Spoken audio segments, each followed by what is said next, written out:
Hey you guys, it's Brandy Chanel. Welcome back to my channel. Welcome to your Love and Marriage Huntsville Season 3, Episode 5 review. Without further ado, let's get into it.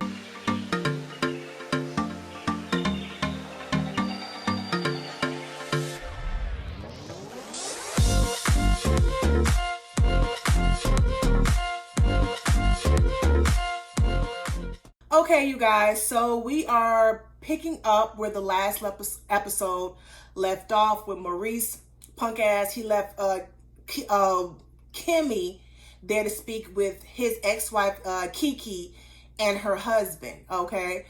Overall, I think Kimmy handled herself really well. She did what she had to do.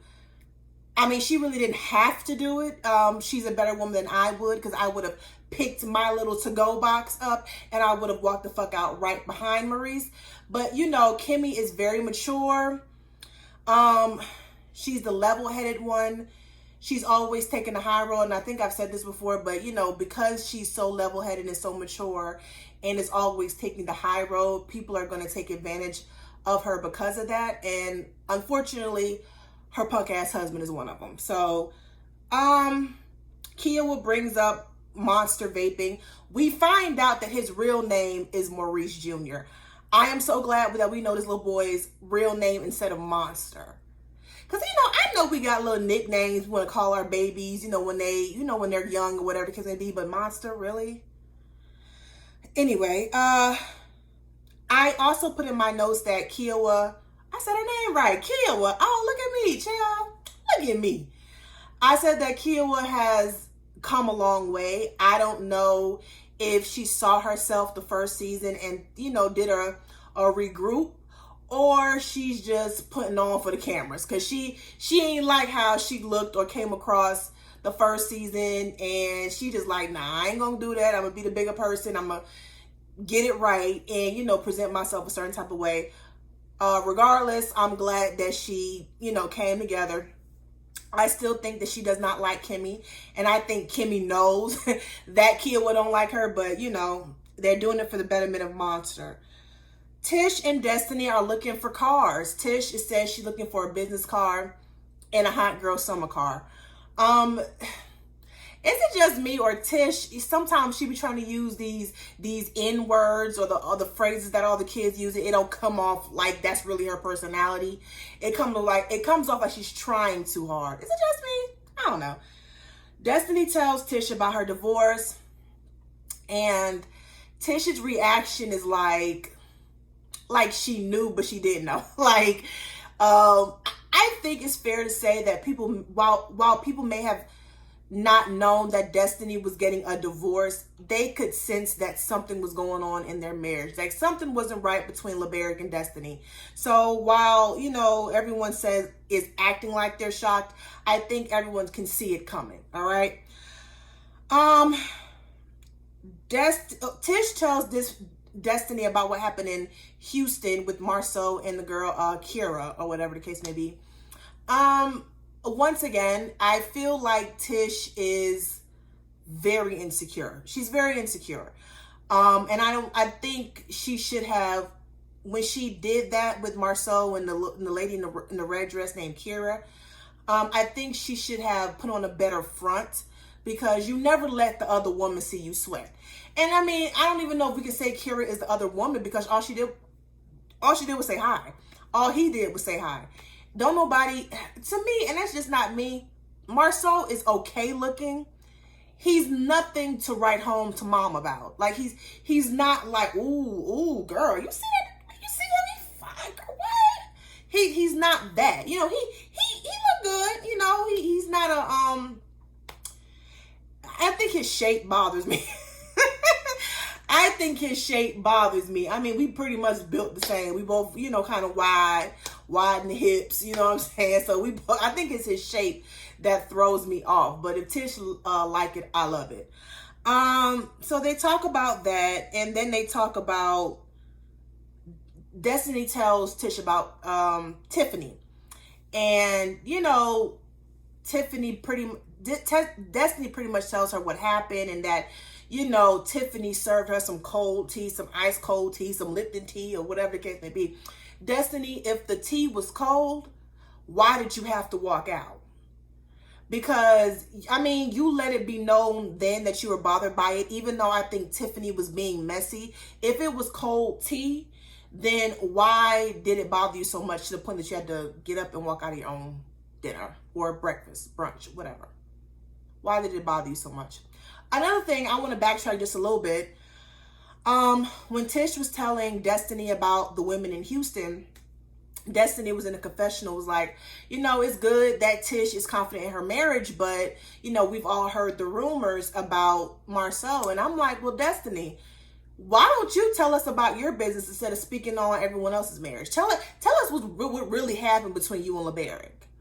Did he cheat? Did he have a woman and a child on the side? Did he not want to be married? Did you all get married for the show? Like, tell us your business. You always talking about everyone else's shit. Let's talk about yours, okay? Mel calls them and invites them. And, she mentions Tiffany is coming. Destiny don't like that. So they have a conversation and then they go in the car and drive off, child. Tish and Marcel at this counseling session. Now, I'm going to ask a question and I want you all to answer it in the comments below, because I just got off the phone with my mom, and reality TV is me and her. That's our thing. We love reality television, certain ones. And I asked, she thinks that Tish was wrong in surprising Marcel with a therapy session. And even though it was sneaky, I understood where she was coming from, because he already confirmed it in the confessionals that if Tish had said, babe, I want to go to a counseling session, he wouldn't have come. So I feel like, so what was the solution? So my question to y'all is, and answering the comment section, do y'all feel she was wrong for surprising him with a therapy session? Because I don't. And the mere fact that he not only is opposed to it, but he was an unwilling participant in it after finding out how his wife feels about the situation. She's telling you, I'm tired. I'm doing everything by myself. I'm working and having to come home and raise these kids while you work, come home and do nothing. Like, that is what she's saying. And then he manipulated the situation and turned it around on him, showing his fingers with some blisters on it. Like, sir, you're not the only hardworking person in the relationship. And that's the message she's trying to get across for you. You're both working, and she's the only one doing the extra shit. Well, not really extra, but she's doing more than you because she's having to raise these kids who you don't seem to think you need to help out with. They 50% yours, but you don't want 50% of the responsibility, which I don't understand. He was so... The men on this show irk my nerves. Like, they make my damn teeth itch, okay? They are so chauvinistic. And that Maurice, he is too. He's just a little nicer about his situation than Marceau and Martel is. When they're having this conversation, the therapist, he's making these faces like, I cannot believe this man is really sitting up here telling you that. This man says he provided a life so good for Tish that it's elevated her level of complaining. I don't know what you're not understanding, Marceau. It has nothing, she's not complaining about money. She's not complaining about the way you're providing. She's complaining about the fact that you're not paying her enough attention and enough time, and you're not spending enough time with your kids, which is more valuable than what you're providing. Time with your kids and time with your family is more valuable. Okay, I don't give a fuck what they tell you. It's more valuable. Okay, because what's going to happen is, and I know this from experience, when you don't spend enough time with your kids, when they get older and you done retired and all this other stuff, you want to spend more time with your kids. They ain't gonna want shit to do with you because they're used to you not being around. So I'm gonna need for you to start it. Y'all, it just irks my nerve the way these men talk to these women. And Tish, I'm like, I get it, Tish, but at this point, you've seen how he's reacted to this therapy session. Focus on you. Focus on your exit plan. That's what you need to do. That's what you need to do. You need to focus on your exit plan. Continue to work. Hopefully you got a savings account stacked up, whatever, in case you need to, in case you need to leave. Because I'm telling you, all this is a setup. I was watching Erica De Niro TV earlier, and I didn't think about it from that perspective, but thinking about it, you know, he's saying that he doesn't want to unload his issues onto his wife. Child, next year or some years down, if this show's still on, he gonna be saying, oh, well, I stepped down on you because I didn't feel I wasn't getting what I need from the house. Bet you that. And that is what Erica De Niro TV said. And I was like, that makes sense. That makes sense. And, you know, as Tish is complaining and still saying whatever it is she has to say, you know, she said she wanted date night, and Marcel was like, well, what day and time? So he goes to Siri, schedule date and time with Tish. And Tish, before Dr. Francis broke that shit down, you saw this glimmer of hope on Tish's face, like, oh, we're gonna have time, blah, blah, blah. And then Dr. Francis was like, are you satisfied with just becoming an appointment? Because what's important to me, I don't have to remind Siri to tell me what's important to me. I said, God damn it. He got this shit figured out.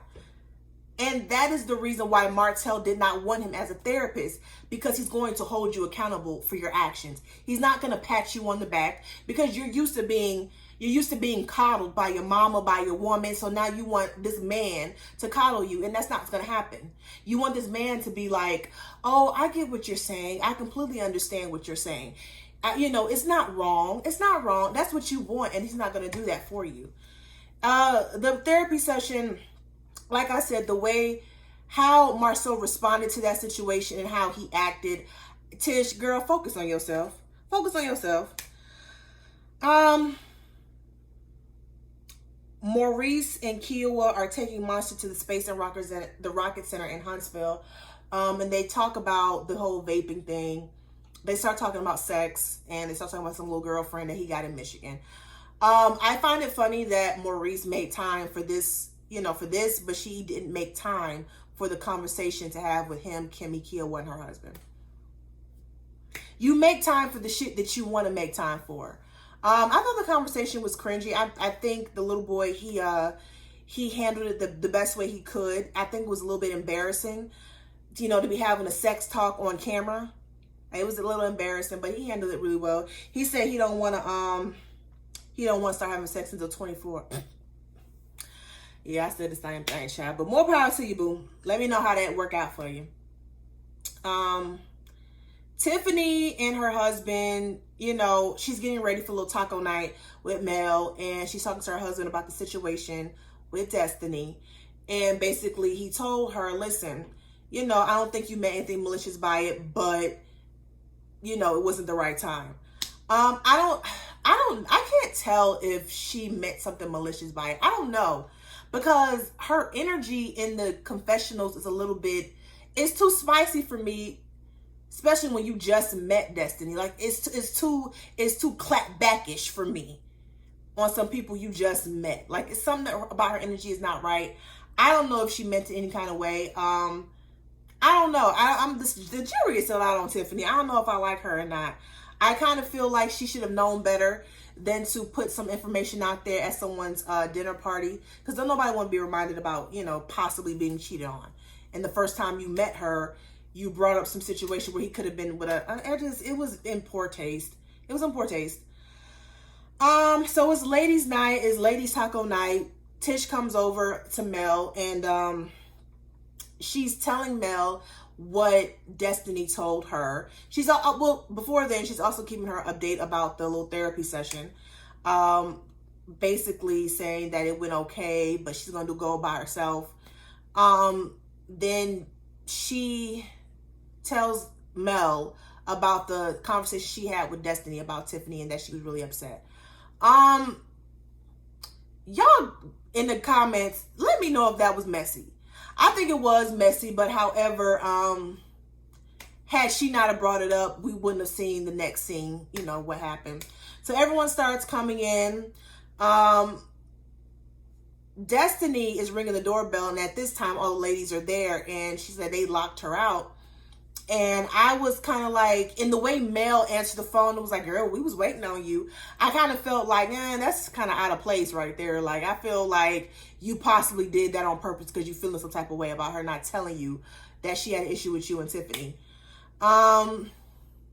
They go in there, Destiny comes in, they drink in, and they immediately go into the conversation about the conversation between Tiffany and Destiny as how she met her, as how she met Destiny. On one hand, I'm like, okay, Melanie, she did not want to talk about this on camera. But on the other hand, I'm like, girl, you want a reality television show. This is the time where we need to be talking about it.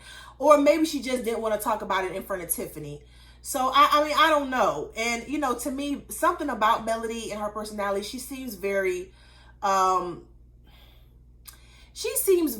sneaky. Like, y'all say Tisha's sneaky, and she is, but that damn Tiffany, that damn Melody, I think her and Martell are one and the same. They can start some shit, and then when they get called out on it, they want to play like they didn't mean it the way it came out, or they didn't mean it the way how they conducted it. It just they're very, it's almost fake to me. Like, it's very fake. They can be very petty. They can start some shit without trying to say that they really start some shit. I just don't know. I feel like at that table when Tiffany had told Destiny how she met her and LeBerick, I feel like Melody had a responsibility to Destiny to pretty much tell her to shut that shit down with Tiffany. It's basically what I'm saying. Like, you should have been like, girl, we just gonna leave that alone, girl. We don't want to talk about it. It's her brunch. Girl, that's another day, girl. She could have shut it down in a very she could have shut it down in a classy way, is what I'm saying. So the fact that she got super defensive and, and just kept pushing the issue, even after Destiny said, I don't want to talk about it, is making me kind of side eye her a little bit. Girl, I've been talking all day. I work at a call center, so I've been talking all day. But yeah, I feel like it was something very, I don't know, intentional behind Tiffany being brought into this situation with Melody being a producer. Something was very intentional. I do feel like Destiny was being passive aggressive. Girl, just say what you got to say. And like, she keep bringing up this old tea. If it was so old, why are we talking about it? Why are you mad? Let that shit go. Okay. But that was the end of the episode. Y'all let me know how y'all feel down in the comments. I think next week Destiny and Mel's supposed to get into it. So, honey, we're going to see how that goes. So, don't forget to like, share, comment, subscribe to my channel.